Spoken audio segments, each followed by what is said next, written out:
Selamat pagi teman-teman, kita berjumpa lagi ya dalam program Corporate E-Learning. Kali ini kita akan membahas sebuah topik yang sangat krusial bagi masa depan kinerja tim Anda, yakni mengenai performance appraisal berbasis KPI. Jadi bagaimana mengelola kinerja berbasis KPI. Ya, pengelolaan kinerja berbasis KPI. Pengelolaan kinerja ini merupakan hal yang sangat krusial ya teman-teman ya, karena kalau kinerja Anda sebagai seorang pegawai itu bagus, cetar membahana, maka otomatis kinerja tim Anda juga akan bagus, kinerja kantor Anda juga akan top marko top, jos marko jos. Sebaliknya kalau kinerja Anda sebagai seorang pegawai termehek-mehek, terkaing-kaing, maka otomatis kinerja kantor Anda juga akan terkaing-kaing ya. Jadi kinerja bisnis atau kinerja kantor Anda itu sangat ditentukan oleh kinerja Anda sebagai seorang pegawai. Nah, makanya kita harus mengelola kinerja ini dengan sempurna ya, dengan optimal. Nah, dalam topik kali ini kita akan belajar bagaimana mengelola kinerja karyawan, kinerja pegawai secara optimal, secara excellent.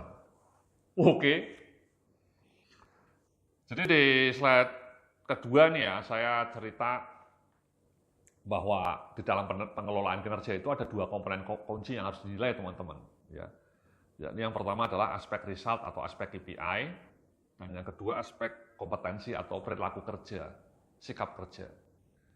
Selama ini di banyak perusahaan yang sudah dinilai itu hanya aspek perilaku kerja ya.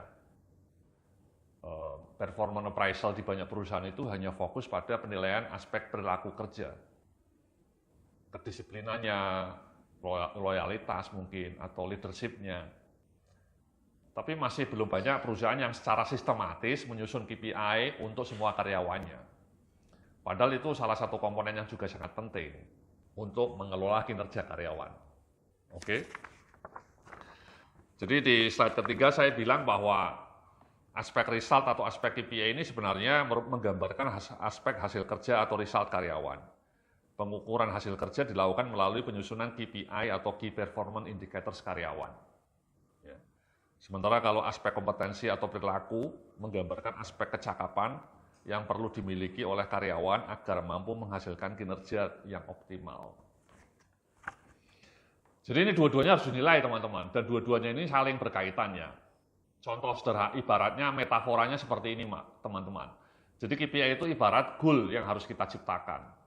Ya, kalau ibarat kesebelasan sepak bola, KPI aspek result atau aspek KPI itu goal yang harus kita masukkan ke gawang lawan supaya kita menang, supaya kita jadi juara. Nah, supaya bisa mencetak gol yang banyak, apa yang harus dilakukan? Ya kompetensi para pemainnya harus hebat, kemampuan mendribel bola, kemampuan mengumpan bola, kemampuan untuk menendang, kemampuan untuk menyundul, kemampuan mengatur strategi, kemampuan lari. Itu adalah kompetensinya. Jadi kalau kompetensi permainannya hebat, kemungkinan besar dia akan bisa memenangkan pertandingan ya, melesakkan gol yang banyak. Sebaliknya tanpa kompetensi permainan yang bagus ya tim itu akan kalah melulu. Jadi itulah kenapa kompetensi sama gol itu harus saling mendukung. Contoh lainnya misalnya ya sekarang ya, saya sebagai seorang pengusaha online, saya sebagai seorang pelaku bisnis online, jualan online kayak gini ya. Ini yang sedang Anda nikmati ini kan produk online saya. Target KPI-nya apa? Ya penjualannya laku banyak, ya saya bisa menghasilkan pendapatan sampai katakanlah misalnya 50 juta per bulan gitu ya. Dengan jualan produk-produk online saya bisa dapat tambahan income 50 juta per bulan, itu KPI-nya. KPI ultimate goal-nya, KPI-nya adalah menghasilkan income 50 juta per bulan.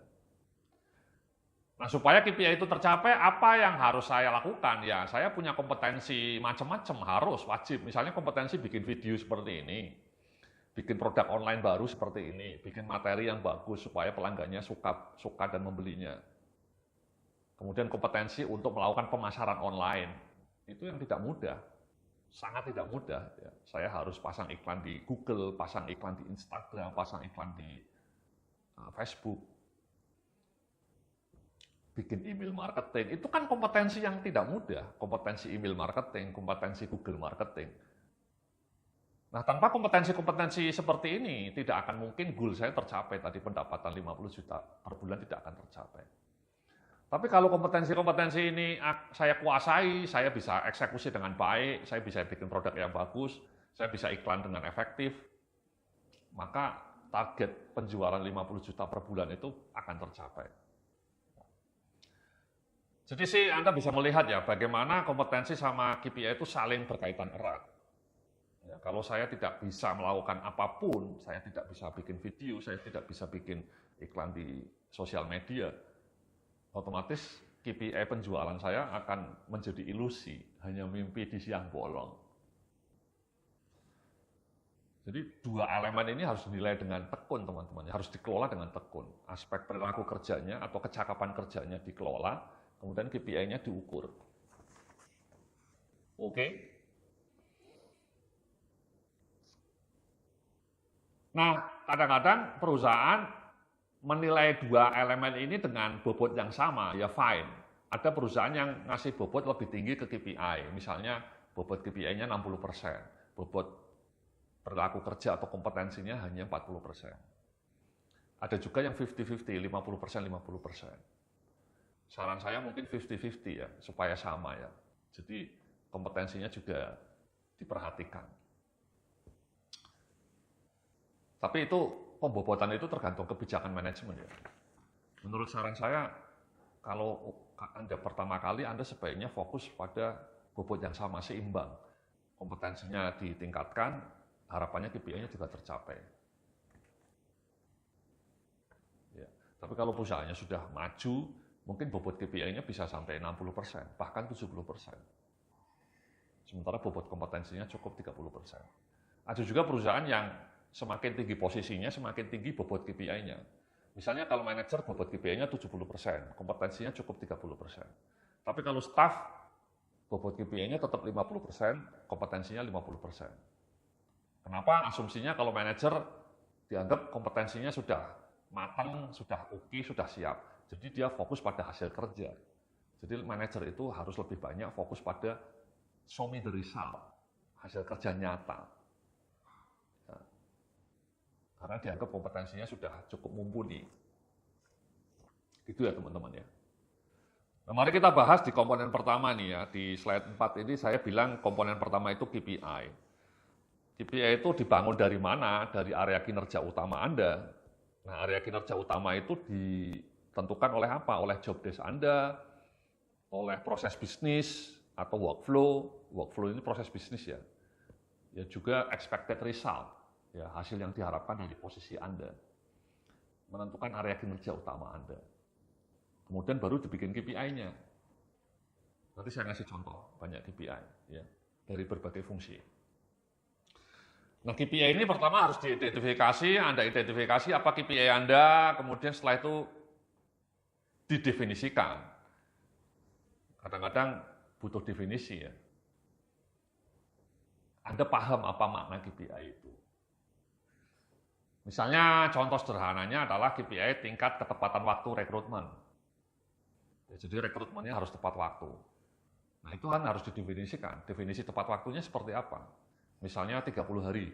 Dianggap rekrutmen itu tepat waktu kalau sejak ada request dari user ke HRD sampai orangnya tanda tangan kontrak, itu maksimal 30 hari.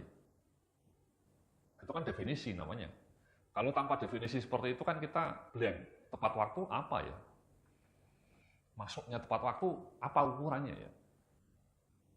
Jadi Anda punya definisi. Atau misalnya KPI lainnya adalah tingkat penyelesaian kebijakan SDM. Ya, Anda bikin peraturan perusahaan misalnya. Tingkat penyelesaian peraturan perusahaan. Apa definisinya? Definisinya ya peraturan perusahaan sudah disetujui direksi. Itu baru dianggap selesai. Ya, kalau baru draft, belum dianggap selesai. Sudah harus bentuknya draft dan kemudian bahkan harus ada sign direksi, dianggap final. Itu peraturan perusahaannya berarti sudah komplit. Ya definisi itu penting.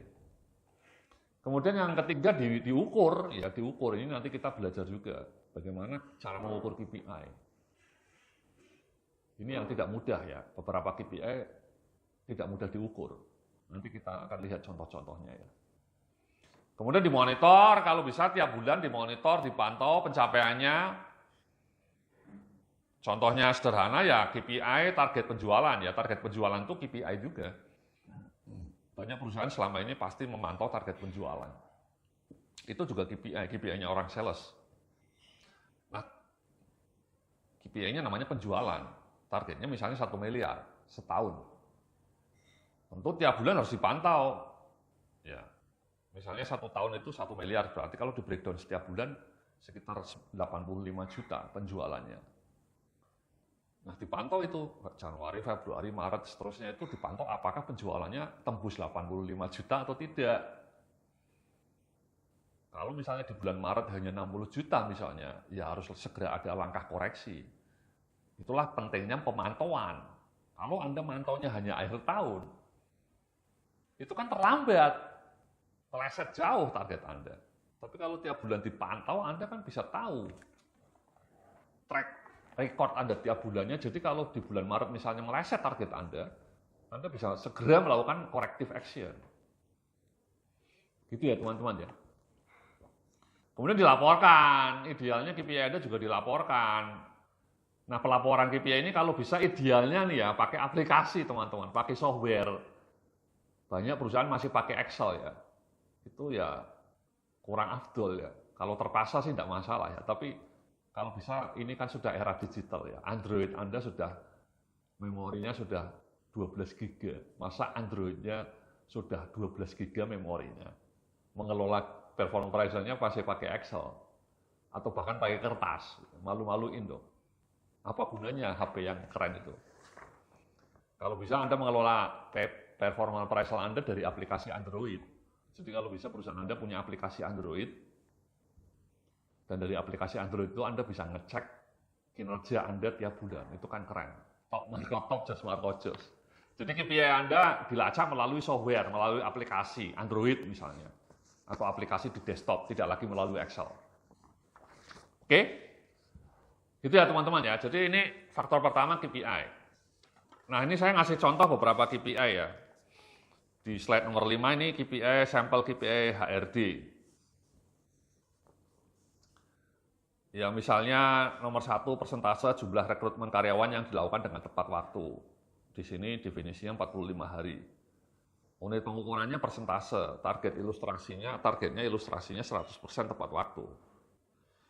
Nomor 2, rata-rata skor evaluasi karyawan baru setelah 3 bulan masa percobaan. Unit pengukurannya apa? Angka. Targetnya berapa? 80 skornya minimal. Yang ketiga misalnya, rata-rata jumlah pelamar untuk setiap lowongan kerja. Jumlahnya angka, kalau bisa ada 100 pelamar per posisi. Ya kalau kita buka lamaran di JobsDB ada 100 orang yang melamar. Atau nomor 4, rata-rata jam pelatihan per karyawan. Ya tiap tahun karyawan kalau bisa training 30 jam. Ya, unit pengukurannya angka ini. Dan seterusnya ya teman-teman ya, Anda bisa baca sendiri. Itu saya ngasih contoh KPI yang sangat lengkap, baik KPI-nya maupun unit pengukurannya. Makanya harus terukur, KPI itu harus ada unit pengukurannya. Pakai skor, pakai persentase, atau pakai rata-rata, atau pakai rupiah, pakai durasi, frekuensi. Itu kata-kata yang harus menjadi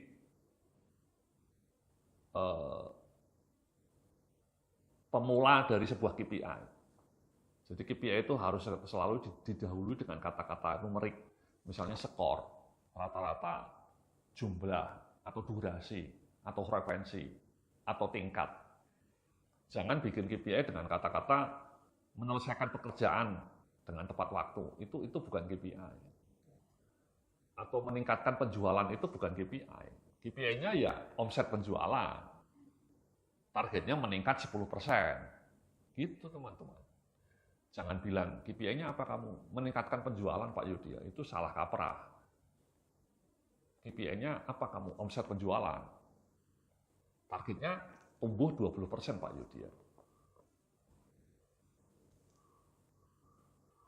Gitu ya. Atau misalnya orang HRD, apa targetmu? Melakukan kegiatan pelatihan, itu bukan KPI. atau meningkatkan training, itu bukan KPI. KPI-nya adalah jumlah training yang dilakukan dalam setahun misalnya, boleh seperti itu. Atau jam pelatihan per karyawan per tahun, boleh seperti itu. Misalnya kalau jumlah pelatihan per tahun, berapa kamu targetnya tahun ini? Saya bikin 20 kali training Pak di tahun ini. Atau kalau KPI-nya jam pelatihan per karyawan, targetmu berapa? 30 jam Pak. Di kantor saya tiap tahun minimal setiap karyawan harus punya training 30 jam. Jadi gitu ya teman-teman ya. Di halaman 6 ini, di slide nomor 6 ini saya juga ngasih contoh KPI lagi. Misalnya di nomor 10 itu ya, Anda bisa lihat ya. Persentase jumlah karyawan yang telah menyusun tabel KPI. Unit pengukurannya apa persentase? Targetnya berapa ya? 100% karyawan Pak Yudi ya. 100% karyawan harus sudah punya KPI. Nomor 11 misalnya. Persentase jumlah manajer yang melakukan coaching dengan stafnya secara reguler sebulan sekali. Unit pengukurannya persentase, targetnya 90% Pak Yudi. Kadang-kadang ada manajer yang lupa melakukan coaching. Kalau Anda manajernya ada 5, ya 5-5-nya harus melakukan coaching. Kemudian employee turnover maksimal 1%. Kemudian nomor 13, skor kepuasan karyawan.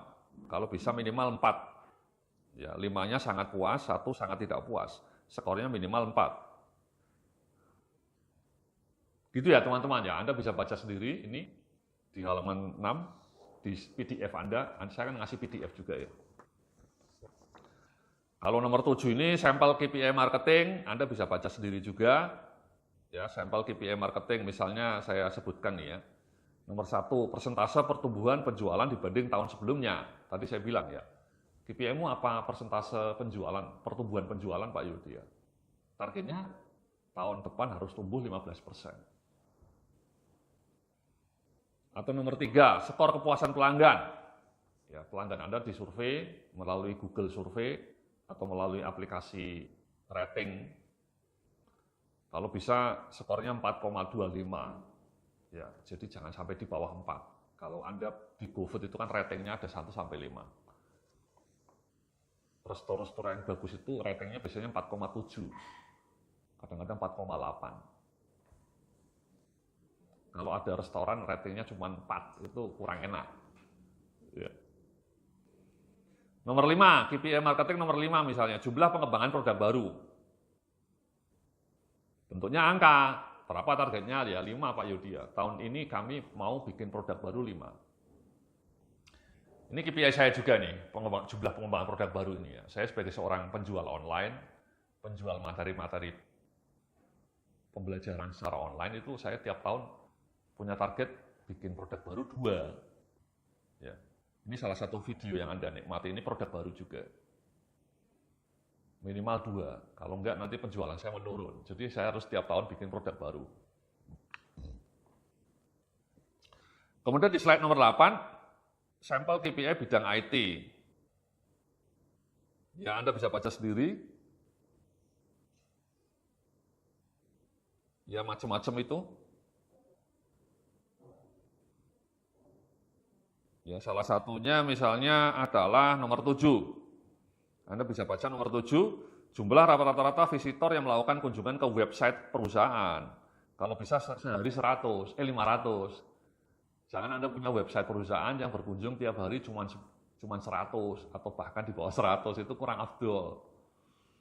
Kalau bisa ya website Anda terkenal lah gitu ya, sehingga Anda bisa jualan juga di situ. Minimal 500 visitor per hari, syukur-syukur bisa 1000. Gitu ya teman-teman ya. Kemudian di slide 9, saya ngasih sampel KPI bidang Fit Finance ya, Anda bisa baca sendiri juga. KPI Finance ini kebanyakan rasio-rasio keuangan ya. Misalnya operating cost ratio, ya rasio biaya dibanding pendapatan operasional. Nomor 1. Ya. Atau nomor 8, return on asset. Atau nomor 6 sama nomor 7. Nomor 6 sama nomor 7 itu sering dijadikan KPI orang finance ya. Yakni persentase jumlah laporan keuangannya disajikan dengan akurat. Jangan ada yang salah laporan keuangannya, ya jangan ada jurnalnya salah, input jurnalnya salah, ya, atau bikin laporannya selisih, itu nggak boleh. Atau nomor 7, persentase laporan keuangannya disajikan dengan tepat waktu. Kan laporan keuangan targetnya biasanya tanggal 10 harus siap ya. Laporan bulan ini, bulan depan tanggal 10 maksimal sudah harus siap. Jangan sampai laporannya telat. Gitu ya. Ini KPI orang finance ini, lazim. Kemudian di slide 10 saya ngasih sampel KPI bidang produksi. Ini nomor satunya misalnya durasi mesin rusak, ya jangan lama-lama. Kalau ada mesin rusak, downtime-nya jangan lama-lama. Yang kedua, frekuensinya juga jangan sering-sering. Kalau bisa maksimal 2 kali setahun mesin yang rusak. Ya. Kemudian defect rate, jangan banyak produk yang cacat, maksimal 0,002% misalnya. Kemudian nomor 4, persentase jumlah order produksi yang dapat dipenuhi sesuai schedule. Ini sering terjadi tidak sesuai schedule ya. Banyak produksi yang terlambat. Nomor 4. Ya. Dan nomor 6 misalnya wish-nya jangan banyak-banyak. Ya, kalau wish-nya makin banyak itu tidak efisien. Jadi itu ya teman-teman ya. Jadi itu beberapa contoh KPI untuk berbagai fungsi. Anda bisa baca juga di PDF saya. Demikian dulu ya segmen pertama dari performance appraisal berbasis KPI. Sekali lagi Anda bisa lihat contoh-contoh KPI-nya. Nanti di dalam segmen berikutnya kita akan bicara mengenai menyusun KPI untuk karyawan. Ya. Contoh nyatanya, sehingga Anda bisa belajar dari situ. Oke, terima kasih, salam sukses, penuh kemuliaan.